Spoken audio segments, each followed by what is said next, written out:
आज का टॉपिक है demands for equality and justice, यानी कि अब हमको क्या चाहिए, बराबरी और न्याय चाहिए। देखते हैं क्या है इस टॉपिक में।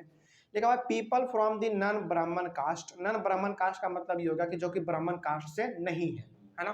तो people from the non Brahmin caste began organizing movements against caste discrimination and demanded social equality and justice.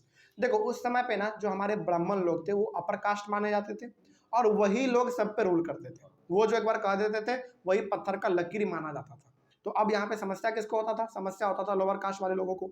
तो यहाँ पे जो ब्राह्मण नहीं थे उन्होंने क्या किया, मूवमेंट ऑर्गेनाइज किया। मतलब कि ब्राह्मण के खिलाफ उन्होंने आंदोलन ही छेड़ दिया। और उनका डिमांड क्या था? उस आंदोलन का डिमांड ये था कि हमको क्या दो, इक्वालिटी दो और जस्टिस दो, यानी कि हमको भी अपने अनुसार बराबरी का दर्जा दो। जिस हिसाब से तुम लोग रह रहे हो उसी हिसाब से हमको भी रहने का परमिशन दो, अधिकार दो। और हमारे खिलाफ जो अन्याय हो रहा है उसको भी तुम सुलझाओ, इसको खत्म करो। ठीक है, ये चीज वो लोग चाहते थे। यानी कि बेसिकली वो लोग चाहते थे ये कि जो सुख सुविधा ब्राह्मण को है वो सुख सुविधा आम आदमी को भी मिलना चाहिए। ठीक है, उसके बाद the Satnami movement. Satnami movement in central India. Central India का मतलब मध्य प्रदेश, आप समझ सकते हैं। तो मध्य प्रदेश में उस समय पे सतनामी मूवमेंट करके एक आंदोलन हुआ था। Was founded by Ghasidas who worked among the leather workers and organised a movement to improve their social status. यानी कि मध्य प्रदेश में उस समय पे सतनामी मूवमेंट करके एक आंदोलन हुआ था जिसको लॉन्च किसने किया था? गाजी दास ने किया था। और ये गाजी दास कहाँ पे काम करते थे?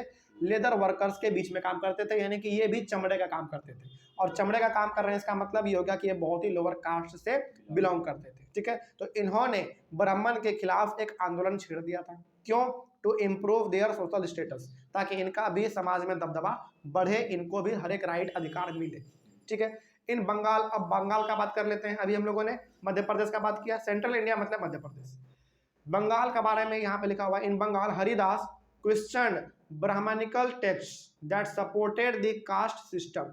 अब बंगाल में हरिदास ने ब्राह्मणिकल टेक्स्ट पे, यानी कि ब्राह्मण के लिए जो, यानी कि ब्राह्मणिकल टेक्स्ट का मतलब यहाँ पे यह है कि जो सुख सुविधा अधिकार ब्राह्मण को मिला है उसी के खिलाफ इन्होंने आवाज उठा दिया। He question Brahmanical text that supported the caste system. तो वो सारे के सारे बातें जो कि ब्राह्मण को सुपीरियर साबित करता था उनके खिलाफ इन्होंने आवाज उठा दिया। इनका सीधा सा कहना यह था कि ब्राह्मण कुछ नहीं होता है, लोअर कास्ट कुछ नहीं होता है, सबका सब बराबर है। ये इनका हरिदास का कहना था, वो भी बंगाल में। उसके बाद बात करते हैं केरल के बारे में। In Kerala a group from Ezhava caste. Ezhava caste था उस समय पे, कहाँ पे?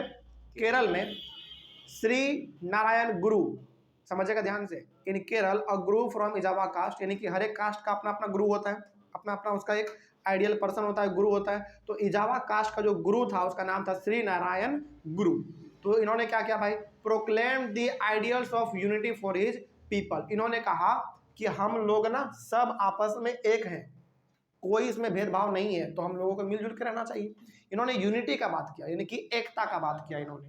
ठीक है, यहाँ पे आप क्या देख रहे हैं? यहाँ पे आप ये देख रहे हैं कि मध्य प्रदेश में, बंगाल में, केरल में हर आदमी अब क्या चाह रहा है, हर प्रकार के लोग क्या चाह रहे हैं कि हम लोग सब इक्वल हैं, तो भाई हमको इक्वल राइट मिलना चाहिए। ठीक है, उसके बाद और कुछ लिखा हुआ है, क्या देखते हैं। उसके बाद he argued against treating people unequally on the basis of caste differences. तो जो कास्ट डिफरेंसेस है, मतलब कि अलग अलग कास्ट बटा हुआ है, इनइक्वालिटी है, इसके खिलाफ थे बिल्कुल। ये चाहते थे कि सभी लोगों के बीच में इक्वालिटी हो और कास्ट डिफरेंस जो है वो पूरी तरीके से खत्म हो जाए, मतलब कि सभी लोग एक हैं और एक मिलजुल के रहे, ये चाहते थे ये। ठीक है, उसके बाद अकॉर्डिंग टू हिम, इनके अनुसार all humankind belong to the same caste. इनका ये कहना था, ह्यूमन काइंड का मतलब मानव जाति, यानी कि हम लोग। तो इनका ये कहना था कि हर एक इंसान अपने आप में बराबर है, सेम है, और वो सेम कास्ट से बिलोंग करता है, मतलब कि सब लोग एक हैं, है ना। कास्ट वास्ट कुछ नहीं होता है, इस पे विश्वास नहीं करना चाहिए, ये इनका कहना था। उसके बाद one of his famous statement was, इनका एक बहुत ही सुंदर सा स्टेटमेंट है, वाक्य है, वो क्या है? औरु जाति, औरु मातम, औरु दैवाम,